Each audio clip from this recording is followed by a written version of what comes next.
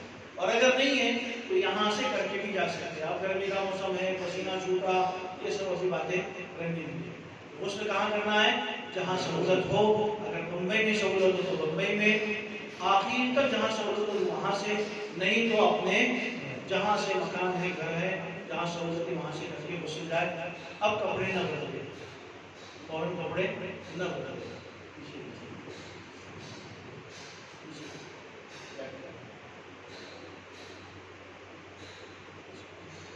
کپڑے نہ بدلے. عورتوں کے لیے تو کوئی مسئلہ نہیں، وہ ان کے لیے احرام کی حالت میں کوئی مخصوص کپڑے کا حکم یا اس کے بارے میں کوئی جو ہدایت نہیں ہے. وہ اپنے ریگولر جو کپڑے پہننا ہے وہ پہن سکتی ہے. اس کے مسائل کیا ہیں، اس میں کیا کرنا ہے وہ بعد میں بتائیں. برقع بھی پہن سکتی ہے، میکسی بھی رکھ سکتی ہے. بس اتنا ہے کہ شریعت نے جتنا جسم چھپانے کا حکم دیا ہے اور احرام کی حالت میں نیت کے بعد جتنی چیزیں کھلی رکھنے کا، جتنا جسم کھلا رکھنے کا حکم دیا ہے، اس کا خیال رکھنا. مرد کے لیے ضرورت پیش آتی ہے. تو اب وہی بات، اگر بمبئی میں سہولت ہے تو بمبئی میں، درمیان میں سہولت ہے درمیان میں، نہیں تو یہاں سے، نہیں تو آخری درجے میں صرف کپڑے ویئر کرنے ہیں. سلے ہوئے کپڑے چونکہ پہننے کی اجازت نہیں ہے تو اس کو نکالنا ہے اور دو چادریں اوڑھنا ہے. یہ کام اگر سہولت سے ایئرپورٹ پر کر سکتے ہیں تو ایئرپورٹ پر بھی کیا جا سکتا ہے. لوگ انتظار کرتے ہیں امیگریشن سے فارغ ہونے کے بعد ویٹنگ میں کریں. پہنچتے پہنچتے اتنا لیٹ ہو جاتا ہے کہ ویٹنگ میں رکنے بیٹھنے کا موقع ہی نہیں ملتا. سیدھا اٹھا کر پھر بس میں یہ وہ پلین میں بٹھا دیتے ہیں. پھر کہاں سے آپ کریں گے؟ اس لیے آپ احتیاط کے ساتھ جو کر سکتے ہیں، جہاں کر سکتے ہیں کپڑے بدل سکتے ہیں وہاں بدل، کوئی مسئلہ نہیں. اب آپ نے جو ہے وہ اپنے گھر سے غسل کر لیا، جہاں سے بھی آپ کو سہولت ہے غسل کر لیا، صفائی حاصل کر لی اور احرام کے کپڑے لپیٹ لیے. ابھی آپ کو نہ نماز پڑھنی ہے نہ نیت کرنی ہے. اب دوسرا سوال پیدا ہوتا ہے، نماز کہاں پڑھنی ہے؟ اب نماز اور نیت کے درمیان لمبا فاصلہ نہیں ہونا چاہیے کہ ہم نے نماز پڑھی کہاں پر؟ چکلور میں، اور نیت کرنے جا رہے کہاں پر؟ 10 گھنٹے 8 گھنٹے کے بعد پلین میں. تو اتنا بڑا فرق، جتنا فاصلہ کم کر سکتے ہیں اتنا کم فاصلے کے ساتھ جو ہے نماز پڑھیں. اب اس کے لیے آپ ممبئی پہنچے، ممبئی میں کوئی مسجد مل گئی قریب کے ایئرپورٹ کی، نہیں ایئرپورٹ کے اندر مسجد ہے، آپ باہر نہ پڑھیں. حالات ایسے بن گئے کہ باہر نماز پڑھنے والوں کو پریشان بھی کیا جاتا ہے، تو باہر کہیں پڑھنا ایسا بھی مناسب نہیں ہے. بھیڑ ہوتی ہے، مسافر ہوتے ہیں، جانا آنا ہوتا ہے، ان کو پریشانی ہوتی ہے. ویسے ایام حج میں یا ان دنوں میں جب سفر قافلے چلتے ہیں تو وہاں باہر بھی جو ہے وہ ایک ٹینٹ کی صورت میں مسجد کا انتظام ہے، اندر بھی جو ہے وہ جی 9 پر، ہاں پارکنگ 9 نمبر پارکنگ پر اس کا انتظام ہے، تو وہاں بھی پڑھ سکتے ہیں. اندر کی جو مسجد ہے وہاں بھی پڑھ سکتے ہیں، تو کوئی مسئلہ نہیں. ویٹنگ میں تو میجورٹی 90% جو ہے وہ ویٹنگ میں جاج کرام رہتے ہیں، ویٹنگ میں ہی اوپر کی طرف مسجد بھی ہے، تو آپ کہیں بھی نماز پڑھ سکتے ہیں. اگر کسی کی نماز رہ گئی تو وہ پلین میں بیٹھ کر، چونکہ سنت نماز ہے، پلین میں بیٹھ کر پلین ہونے کے بعد سفر کی حالت میں بھی پڑھ سکتا ہے، کوئی مسئلہ نہیں. بس اتنا ہے کہ آپ کا وضو ہونا چاہیے. اب نماز کہاں پڑھنی چاہیے یہ آپ کی سمجھ میں آیا ہے، اس کو مزید سمجھانے کی ضرورت ہے؟ کہیں بھی پڑھ سکتے ہیں. البتہ یہ نماز چونکہ احرام کی نیت سے پہلے ہے، اس لیے 2 مسئلوں کا خیال رکھنا چاہیے. ایک تو سر ڈھکنا چاہیے،